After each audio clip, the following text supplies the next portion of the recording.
there's a lot of people talking about this. I look at this as a point of view from a mom. Fortunately, my kids are older now, and they were not in that age when everybody had a cell phone in school, almost. But I see now it's, with all the children in my own family, the nieces and nephews, and how debilitating this is. And so I introduced legislation in my own budget that calls for a distraction-free environment all across all the schools in the state of New York. I believe it should be uniform. Schools that have wanted to do this have had the opportunity to do so, but many have not, and I've been asked by many legislators or administrators and school superintendents and others to, in one sense, be the heavy. This is a tough decision for them. They have to go up against school boards and parents who at the first blush might be concerned about it, but really there's been a lot of converts in the schools that have done it, and many of them say, why didn't we do this earlier? So I'm going to keep fighting for this bill. We're in the final stretches now to get this over the finish line. I'm excited about where we are, but I also am not going to compromise our children's health. And that means I am fighting for a full, all day long, bell-to-bell, distraction-free environment. So I want you with me on that effort, and I'd like to hear from Liz and hear what your thoughts are. But again, I view this from so many points of view, but if I can use the power as the governor of the state to do something to help our young people get ahead, help their mental health, which is under attack all day long, and to do the right thing for them, then I'm proud to be fighting for families. And so that's what it's all about. Elizabeth Foley, the Senior Director of Advocacy at Common Sense Media. Let's hear what is on your mind and tell us where we're going. Yeah, definitely. And thank you so much, Governor. Thank you so much for your support and for being such an important and key champion to us on these issues. For those of you that don't know, Common Sense Media is the largest child advocacy organization in the country that's working to keep kids safe in a digital world. Today is our day of action. It's very exciting. We have a large group of parents, educators, and young people here today to meet with lawmakers, all in support of the governor's bell-to-bell, distraction-free classroom proposal that we are very much behind, that we support. Also the great AI safety proposals that the governor's also included in her budget. So we at Common Sense, we feel really strongly about these issues. We know that smartphones, we know that social media have a real negative effect on kids' mental health and on their well-being, and also, frankly, on their attention, right? And especially when they should be in the classroom and they should be learning, and that should be the focus. And we have overwhelming support from our 80,000 members in New York on these initiatives. And so today and in the weeks and months to come, we are very excited to continue to work with the governor, to work with lawmakers, and to work hand in hand with New York schools to make sure that we get this done and make sure that this is the year where we pass a bell-to-bell, distraction-free classroom proposal. This is the year to do it. So thank you very much. Thank you, Liz. And I think now we're going to start our discussion. So our friends from the press are free to go. Not just free, required. All right, thank you. I'll bring you back a little bit for some Q&A if you can do it on camera. Thanks.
Good morning. We just had a very enlightening conversation with teacher, some students, parents, and leaders of Common Sense Media, which has done an amazing job championing our efforts for safety for children, but particularly on a distraction-free environment in schools, whose time has come.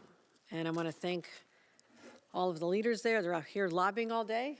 You're going to be going to different offices. I know you have a letter that has, 80,000 signatures. It's not a small thing to do, so they'll be making sure everyone has a letter from Common Sense Media to talk about why they're focusing so much on this. And we think about the fact that our number one job as elected leaders, as parents, is to protect children. They are vulnerable. They may be teenagers and think they know everything. I know, I've raised teenagers. But sometimes there's a cry for help that goes unanswered because people allow the status quo to continue. The status quo right now in the state of New York is unacceptable because we have an environment in school which should be distraction-free. The focus should be on the teacher in front of the classroom. And during break time, the focus should be on deepening relationships, creating human connections, whether it's in the hallway, whether it's study hall, whether it's in lunch. This has been lost. Childhoods have been stolen by a cell phone that has become all-encompassing. That has been the primary focus for years now, and that has to stop. We are seeing the decline in mental health of our children like we could never have predicted. There's enough stress to be a young person, whether you're in middle school or high school. There's enough stress. But to have to worry about whether you're being mocked out on social media, there's a gathering that people are excluding you and people are mocking out your clothes. These are real stories I've heard from students. It's too much, and it's so hard to be a teacher. The teachers, 72% of whom say they can't compete anymore. They can't compete. And teachers are frustrated because they want to help the children succeed. Parents want their children to succeed, but we've set them up for failure by allowing this to continue so long. It's not an easy lift because there are always forces against change. It's going to be a dramatic change. But I've been talking about this for over a year now. I've continued to meet people all over the state. I've taken on in this very room the administrators and school superintendents and school board and talk to them about, is this the best situation for our children? Now, they have told me they know it's not, but it's hard to be the one who says no. I will be the one who says no. That's why in my budget, I just announced a landmark piece of legislation, something I'm championing right now in the next few weeks as we negotiate the budget, which is an entirely bell-to-bell, distraction-free environment for our students. I'm committed to the cause, as are our leaders from Common Sense. I want to thank them once again for what they're doing for us.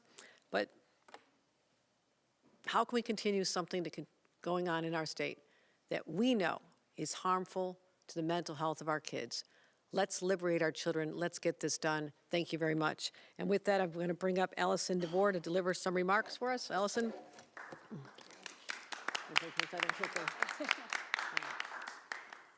Good morning, and thank you, Governor. I'm a New York mother of two sons, two teenage sons. One of them goes to a very large top public high school in New York City. I'm also a proud member of the New York Advisory Council of Common Sense Media, and Common Sense is the largest child advocacy organization protecting kids online and enabling kids to thrive in the digital world. We had a great discussion this morning and appreciate the time that the governor has spent listening to the teachers, to parents like myself, and health experts on this issue. This legislative session gives lawmakers a crucial opportunity to help New York schools become less distracted learning spaces, and that includes the hallways and the cafeteria.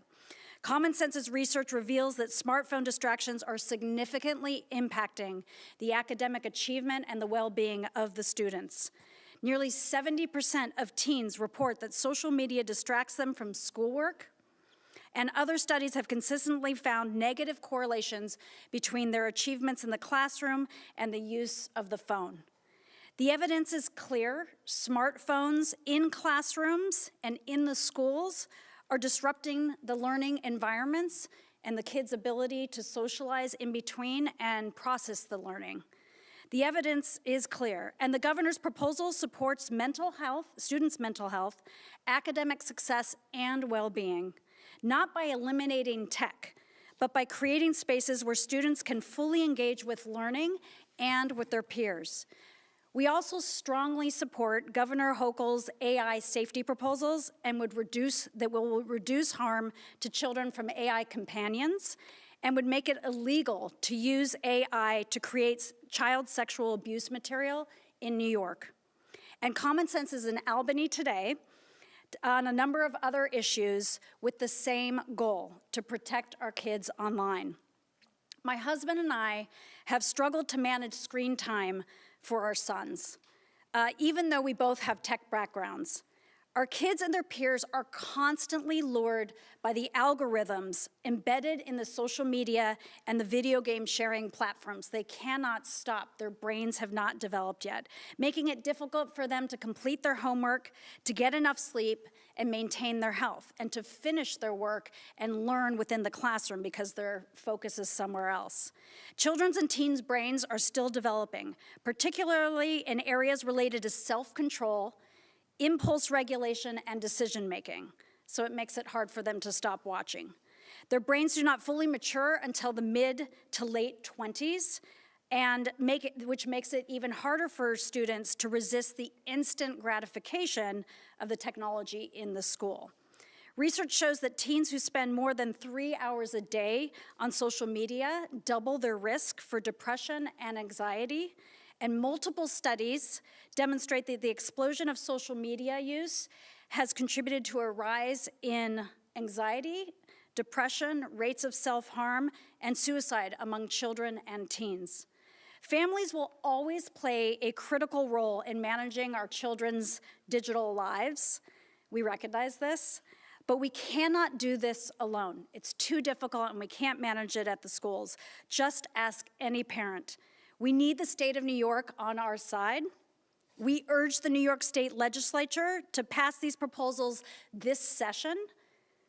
Each day we wait to intervene puts millions of children and teens and their educational future and well-being at risk. Thank you. Thank you, Allison. At this point, Muna Heaven, who is an attorney and a member of Common Sense Media, she has very important remarks to share as well. Thank you, Governor. Good morning. My name is Muna Heaven. I'm a child welfare attorney, mama ambassador, and my most important job, I'm a single mother of a 16-year-old. We live in Harlem, where my daughter goes to public school, and she's in the 11th grade. I don't think I've ever met a single parent in my entire career that doesn't want their child to do well, even with their own faults. And what we want is for children, our children, to be able to be the best that they can be, also in school. They should be able to learn without any distractions. We know well that the exploitation of children is not only physical, but it has taken root digitally in the minds of our children. The internet has indeed spun a very clever web, where social media has locked the minds of children in the seemingly eternal abyss of the endless scroll. The rate of addiction is clear, it is harmful, and sometimes it kills. To me, school is a sacred, beautiful place where eager minds should have the space to flourish. School should never be a place where there is competition between learning and scrolling. This is why I'm very much in favor of Governor Hochul's bell-to-bell distraction-free schools proposal. As a mother, I'm glad that it provides ways for parents to be able to contact their children in the day if necessary. There are also exceptions for children with IEPs and also for those children who need an internet-enabled device to manage a medical condition. The time has certainly come for us to reestablish some balance in our classrooms. The World Wide Web has indeed become a worldwide problem. But in New York State, this is where the changes get made. And our governor is not afraid to run this race at the front. So we look to New York again to light the way. Last year, we passed groundbreaking proposals to protect kids and teens online. We've done it before, and we're going to do it again. But we absolutely need your help. I want to thank Governor Hochul and Common Sense Media for inviting me to join this important event today. I want to thank you on behalf of every child that I've had the privilege of serving in my career, and I ask that you invest in their present and their future. Thank you. Well done. Now we're going to hear from an 11th grade student, Lillian Dorr. Lillian? Lynn?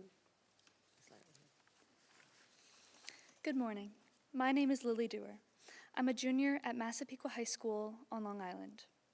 I think that cell phones should be restricted at school because they are a big distraction. Everyone at school is always checking their phones, even when they should be focusing on their work or even having a face-to-face conversation with their friend. I often feel the need to pick up my phone and look at it, maybe to check a text or to look at the latest updates on my social media.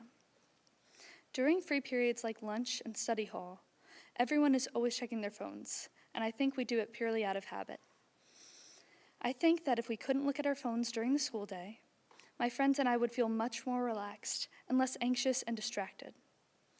I'd love to experience an entire school day that's free of phones and free of social media. With social media use, I used to feel very insecure about what people posted about me and my friends' posts that did not include me. I would compare myself to other people I knew and the friendships that they had within themselves. This gave me a lot of stress and anxiety. The main app that I use is TikTok. When the ban happened, I didn't go on the app for about a month. I missed using TikTok and felt upset. But soon after, I started to feel happier because I wasn't coping with anxious feelings through an app. I began to journal and be mindful about how I feel using my phone less. I hesitated from re-downloading the app because I didn't know if it would give me anxiety again. Ultimately, I decided to re-download it, and I now use it significantly less than I used to. I remind myself what is important to me and what makes me happy. I also remind myself that social media posts are a snapshot of someone's life or day and never the whole story. This year, I'm taking a lot of tough classes, and I have a part-time job. I am also in a play and take dance lessons. Getting sleep, for me, is hard. I often look at these apps when I'm supposed to be winding down. Instead of these apps relaxing me, they ramp me up and make it very difficult for me to fall asleep. So, as a result, a lot of days I feel tired. I hope Governor Hochul and New York lawmakers will help kids like me have a healthier relationship with our phones. I want to experience all the things that high school has to offer, the good and the bad, but I want to experience this as much as I can in real life and not through an app. Thank you, Governor Hochul, for what you are doing for New York kids like me. Thank you. Very good. Thank you. Thank you. All right, so while we have our advocates from Common Sense Media, we'll take a couple on-topic questions about schools and cell phones. Yeah, Rhonda. Hi. In a perfect world, what would enforcement of this policy look like? And would it be the same across all school districts in the state? Right, and we're not looking for students to be suspended, number one. I mean, I think there's been efforts before that have failed because they were too aggressive. I also I'm deferential to local school districts, and they can set in place how they want the phone stored. That is their local decision, even what consequences ensue from that. So this is an area we'll leave it up to them, except that we expect that they'll abide by the bell-to-bell policy and with no exceptions to that, except for the ones related to or English as a second language, health conditions, or if it's pulled out during a technology class, for example, and the teacher allows it. Those are our conditions. But do you worry that they might not, certain school districts or certain students might not comply if they don't feel the consequences are heavy? You're talking about what consequences they get from the state? Or each school district, but as mandated by the state? There'll be regulations related to how this is implemented, and that question will be addressed in the regulations, so everyone will have full awareness of what the consequences are. Anything else on phones in schools? Governor, I hope this will bring up reading and math scores, as those have consistently declined over the past couple of years. The evidence is clear that there has been a decline. Cell phones have been prevalent in schools for about a decade now, particularly more so in the last 5 or 6 years, and really the pandemic drove a lot of young people that was their only connection with the world when they were learning from home. So I do hope and anticipate, and I'm not going to be held to a number that is going up to a certain percentage increase, but common sense, which I run my life by common sense, says that when the students are spending more time listening to the teacher and focus on what is being supposed to be absorbed by them instead of staring at something that is a complete distraction, I have no doubt that this will result in better academic outcomes, which are really important to us, not just for the students, but also their future success in the workplace and beyond. John? Governor, have you had a chance to look at the legislature's one-house budgets on this? It appears the Assembly omitted it entirely, and the Senate may have added a caveat that could allow schools to allow for phones during non-instructional periods. That obviously wouldn't be bell to bell. Is that open to negotiation? Well, we'll certainly begin negotiations on the entire budget, and I've not had time to digest every part of what the one houses show, but I'm committed to fighting for bell to bell. This is what the experts say, this is what the parents want, this is what the teachers want. I mean, our teachers are saying, we heard this from Molly, if a student has it banned during a class, then they have it during recess, and then they come back, the next teacher has to be the enforcer. And then the next teacher after gym class has to be the enforcer. It'll be wildly distracting, even more so for the teachers. Do you want to comment on that, Molly? Molly's our teacher. Come on up here. Thank you. I think another really important part here is about the equity. By making it bell to bell, as Governor Hochul says, equity comes into play because now we are not talking specifically to one student or another teacher or some teachers having one idea and other teachers having another idea. Teachers are hoping that bell to bell means that you have a space to understand this is the rule for everyone, and this is the rule for every teacher, and this is the rule for every student, and I appreciate that you're standing by that. Can you just give your first and last name so we... Yes, thank you. Molly Stammel. Okay. Molly Stammel, S-T-A-M-M-E-L. A teacher who's also the mother of Colin, who is a sixth grader who we've liberated from school today, but his voice was important. You owe me one, Colin. Anything else on phones in schools? Tom?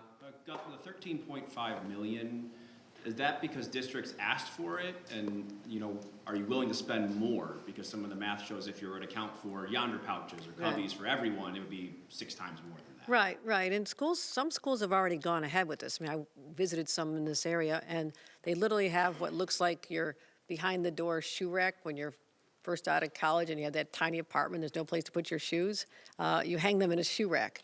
They literally had something analogous to that. So there are very low-tech ways to do it that have worked extremely well. So there's no obligation that there be the most expensive version, but we're putting money on the table just to show that we're there to help the school districts that are high need, and this would help them get over the finish line here. And so I'll look at the numbers, but I'm sure there's areas where some would even expect no funding for this. So I think that's a reasonable amount of money just to help some school districts. All right. Thank you to our guests. We're going to excuse you Thanks, now. Colin. Good to see you. Thanks for coming. Thanks, Lillian. Great to see you. Really appreciate the conversation. Thank you.